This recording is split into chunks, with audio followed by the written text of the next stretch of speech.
So with Shavuos just about a little over a week away, we thought we'd take a look at one of the minhagim of Shavuos. So we'll start by looking at the Shulchan Aruch, and really it's the Ramah that brings us this minhag. But then we'll start to take a look at three different sources for what the minhag is to the idea of bringing in some of the flora that we use to decorate the shuls or even our houses. Where does that come from? So we'll see three different sources for that. So the Shulchan Aruch, there isn't a lot in the Shulchan Aruch about the holiday of Shavuos. It's really just one of the last simanim, if not the last siman in Pesach. That it's a very short one, only 3 seifim that go into Shavuos. And the verse, if it really just talks about, so we see B'yom Chamishim L'Sfiras HaOmer Hu Chag Shavuos, right? So that's just really sort of when is Shavuos? We see it's on the 50th day of the Omer, and then Shulchan Aruch really just talks about excuse me, the davening, the Kriyas Torah, and the Haftarahs that we read on Shavuos. And then we see that in Sif Gimel, the Shulchan Aruch just says Asr Litzanus b'motzi Chag Shavuos. So after Shavuos, on Isra Chag, you can't fast. But the Ramah, sort of fills in a lot more about Shavuos. But Minhagim says ve'ein omrim tachnun mechilas Rosh Chodesh Sivan. Okay, so until after Isra Chag, so we don't say tachnun. But then we say v'nohagim lishtoach asavim b'Shavuos b'beis haKnesses v'habatim zecher l'simchas matan Torah. Okay, so the Ramah adds in this minhag that we have of spreading out of adoring our shuls and our houses with different types of it says literally like plants, grasses, something like that. So to sort of bring in some plant life into our shuls. So and I think we're all familiar with this minhag. Some shuls do it more, some shuls do it less, some shuls don't do it at all, and we'll see why that is.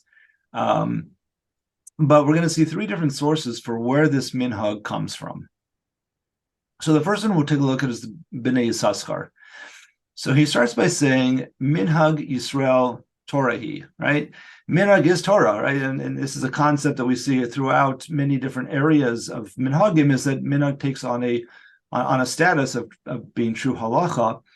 But here he's talking about, he says, Lahachin Shoshanas Uvradim Vishar Asavi Besamim Bechag Shavuos. And it's interesting. So the Bnei Yissaschar says that we're talking about specifically about flowers, whether these are roses, lilies, those sort of things, but things that have a nice smell to them on Shavuos. V'gam ma'achim behem es Torah hu ledati al pi divrei hamedrash. In Achrei Mos, he says, what is this? What is the source for this? He says, I think it's the Medrash in Vayikra Rabbah, Parsha Chav Gimel. It says, the pasuk in Shir Hashirim says, Kashoshana bein hachochim, like a rose or a flower that's in the middle of all of the thorns. So Rav Azariah B'Shem Rabbi Yitzchak B'Rav Simon says, Mashal HaMelech Shahaya Lo Pardes Netua. So the Midrash brings a mashal. What does this mean? That it's like a flower amongst the thorns. It's the mashal is that a melech has this entire pardes, some kind of a whole field that's planted. Shur sho te'enim v'shagvanim v'shorimonim v'shotapuchim. So there's different rows of dates and grapes and pomegranates and different types of apples, I guess. So the king hands it over to someone to take care of for him, and the king goes off on his way. So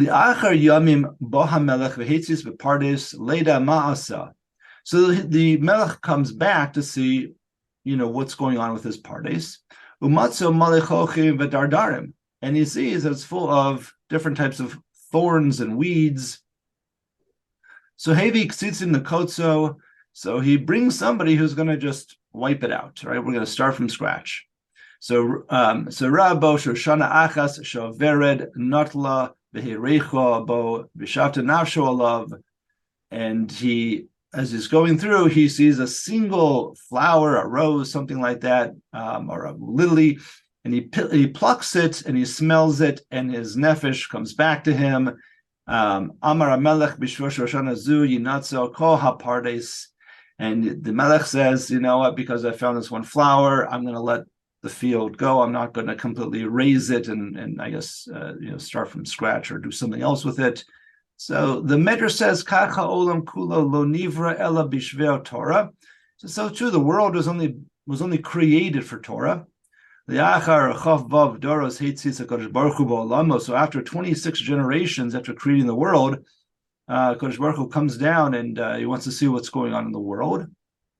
Later, ma asa, to see what has been done. And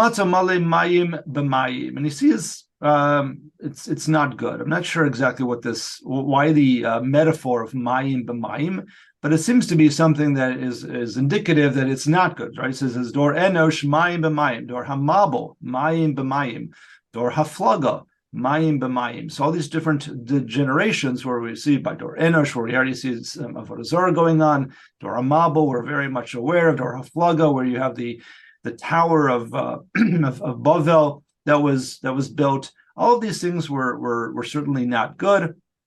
The Hevi Ktsatzim Lakotso, and Kodesh Baruch Hu is getting ready to raise the world. Shenemar Hashem Lamabel Yoshav.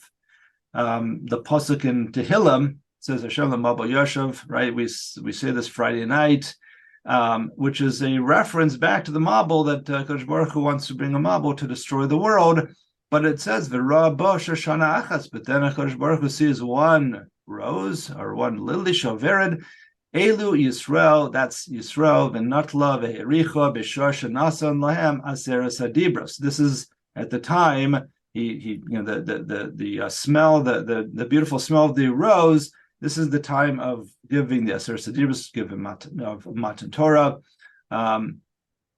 B'sheves nafsho olav b'shosh amru nasa v'nishma, and his soul, kiviyachol, Hashem's nefesh comes back to him when Bnei Yisrael say nasa v'nishma.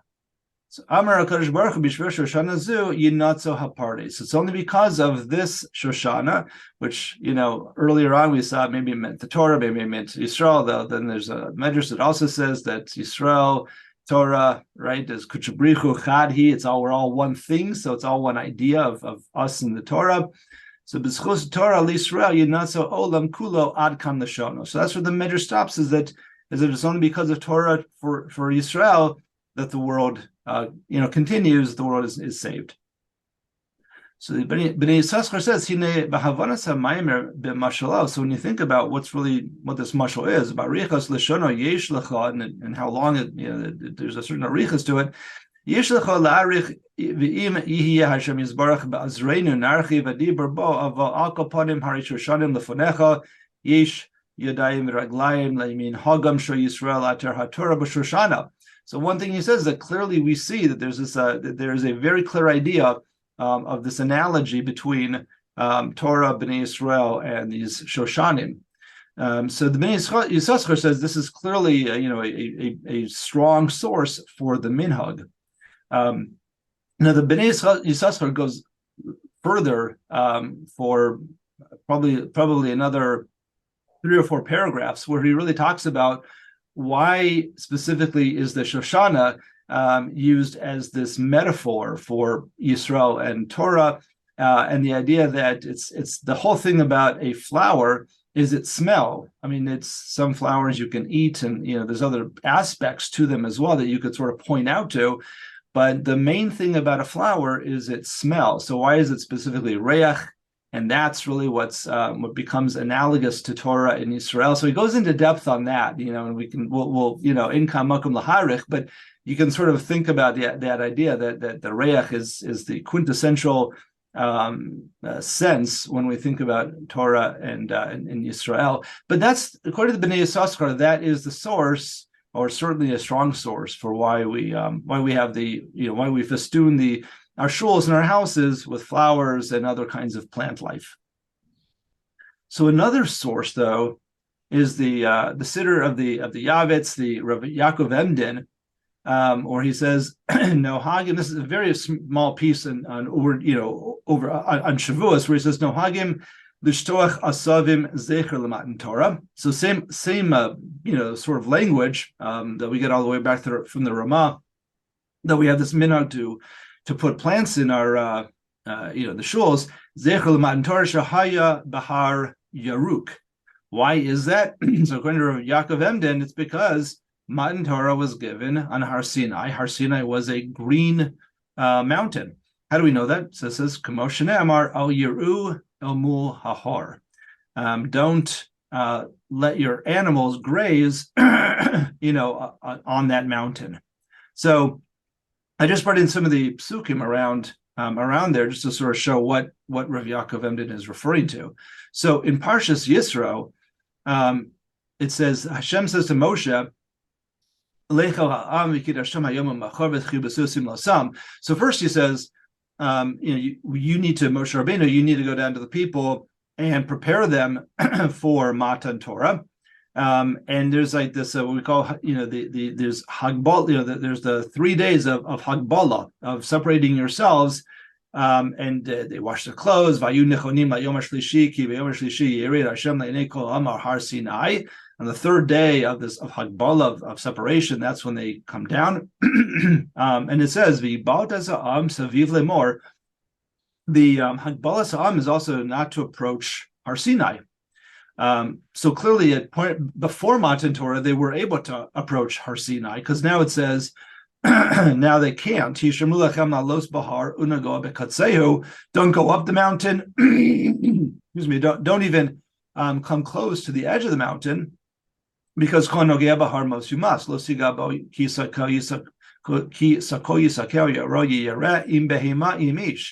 whether we're talking about a behema, an animal, or a person, they won't live if you go up Har Sinai at this point.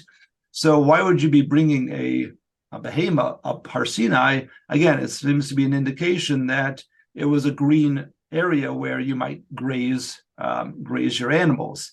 So, and then there's a pasuk that Rav Yaakov Emden quoted directly. This is actually in Kisisa, where it says, "V'ish lo ya'ila imach," and no person should go with you, Moshe Rabbeinu.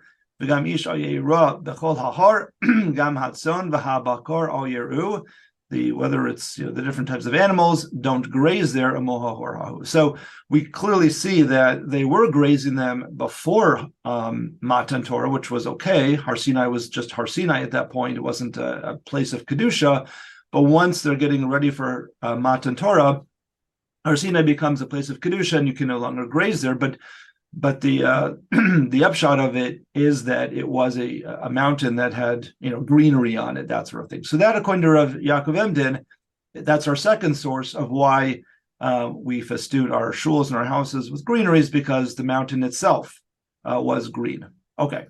And Jeff, we read that Yisro part on the first day of Shavuos. Right, exactly. Okay. Now, the third piece is a really interesting source, I think, is the Kaf HaChaim. So Sephardi, one of the Sephardi Meforshim on the Shulchan Aruch. So he says Sham b'Hagah. So he's quoting the Ramah, or he's referring to the Ramah and commenting on it. V'nohagim l'shtoach asavim. So he says yesh smach leminhag zeh. How do we know this minhag? Mimasha Kaza Gada, there's some kind of a medrash Agada I was not able to find that says the Haman Amar Lachashverosh the Mina Yisrael Ishtoch Hazavim Ba'atzeres. So very interesting. How does he know this? And he seems to be quoting the pasuk. I just brought it in where Haman talks to Achashverosh, and he says Yeshno Am Echad Mefuzar Mefurad. Right, there's this nation that's dispersed amongst all of your territories, Bina Amim.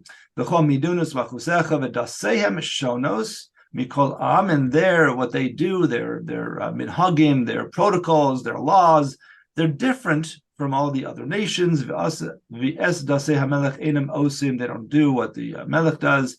Melech ein shover la'anicham, and and therefore, the king shouldn't allow them to go on. But apparently, from this, where Haman is giving Achashverosh examples of how our minhagim are very different from Persian minhagim, apparently, according to the Kaf HaChaim, that there's a medrash, there's an agada that says that that's one of the examples that Haman gave to Achashverosh, that we would put all these different things. So according to the Kaf HaChaim, we have a very early source dating all the way back to Persian times, that's what we did. Okay. So those are our three sources. The Kaf HaChaim also mentions what we saw earlier, that Har Sinai was green. But those are our three sources that we have for this minhag. Now, just to add another sort of twist to this minhag, we have the Magen Avraham. So the Magen Avraham says, L'shtoach asavim. He's going again on the Ramah that says that we put these plants. It says v'im chal Shavuos b'yom echad b'knisas Shabbos. So there's a different problem of whether they're muktzah or not. So if Shabbos falls out if Shavuos falls out on Shabbos, then you have to do it earlier, or if it falls out on Sunday. But let's just okay, here we go. So down here it says Noagim lahamid ilanos bebeis hakneses. So not only plants and flowers, but the Magen Avraham introduces us to a new idea that we actually would put trees inside the Beis HaKnesses ubabatim, inside our houses as well. V'nir liatam sheyazkiru shebeatzeres nidurim al peros ha'ilan v'ispalu aleihem. Why would we put trees in our Beis HaKnesses, in our shuls, in our houses? Because we know that all three holidays, all three of the shalosh regalim, become days that we are judged on something specific. So on Pesach we're judged on Tivua. That's we bring the korban omer. On Sukkot, we're judged on water, right? That's we have the what do you call it? The Simchas Beis HaShoeva. Sorry, it wasn't coming to my tongue. So, but on Shavuos, we're judged on the peros. What are the fruits? What are we going to actually gain? The farmers, what's going to grow in terms of the fruits of the trees, and because of that, we bring the trees into the shuls. So that we can daven for the harvest of those fruits. So that's the Magen Avraham. Now here's where we get another interesting twist. Here is the Chai Adam brings an interesting issue. The Chai Adam, when he's talking about Shabbos U'Moedim, he says Hagra. So the Chai Adam, just a little background, the Chai Adam lived, he was the Rav in Vilna at the time of the Gra. He was also a Mechutin of the Gra. Their children married. I don't remember which one's daughter, which one's son. Sorry, I don't have that history. I don't remember it perfectly well. But the Chai Adam was a very big admirer, certainly, of the Gra. So he quotes the Gra often, and here he says the Gra bitel minhag malamid ilanos batseres. The Gra said no. We are no longer putting trees inside the shuls inside. Inside of our houses. Why? Because it's become something that the non-Jews do. Lamid ilanus bechag shohem shekorin Zelanya, Shventa, or Pfingsten, Pentecost. Right? These are different names of Pentecost. So their holiday that matches up with Shavuos, Pentecost meaning like the 50th day, right? Apparently, they would also put trees. I'm not sure if the trees went inside, if they went outside, whatever it was, but they also used trees. And therefore, according to the Gra, it becomes an issue of Chukas Goyim, is what it sounds like. And the Chai Adam says, "V'ayin avodas kochavim daf yud aleph b'tos v'sham v'kosavti b'zeh b'din chukos ha'amim b'chilek yoredeya." So in the Chai Adam is his sefer on Orachaim, the Chachmas Adam is his sefer on Yoredeya type of vinyanim. And over there, he basically says the same thing, that because of Chukas Goyim, the Gra said that we can no longer put trees inside of our shuls, inside of our houses. What's really interesting when you think about the Chukas Goyim, just as an aside for a moment, is that what we saw last week or the week before is the idea of Chukas Goyim is usually a problem when we are taking upon ourselves some kind of practice that comes from the goyim, right? We talked about the idea of if the only reason why we are dressing a certain way is because we see the goyim doing that and we want to emulate them, that becomes very problematic. But here, it seems to be more of a chiddush on the part of the Gra, in that this was a very Jewish minhag. According to the Kaf HaChaim, this went back all the way to Persian times, right? This was not a new minhag that we stole from them or that we took from them or got the idea from them. Not sure if they got the idea from us either, but this is something that the fact that now they've taken it on, so the Gra is mechadish to us that even that is a case where we can't do it because of Chukas Goyim. Just one other piece on this is the Igros Moshe. So Rav Moshe Feinstein, when he quotes this, so there's a piece where he says the question came to him, Eich linhog halacha. This should be halacha, not shouldn't be a bay, should be a chaf. Halacha lamaisa be'inyan. This is the words got messed up when I copied and pasted. Shtichas asavim bevesa knesses b'shvuos.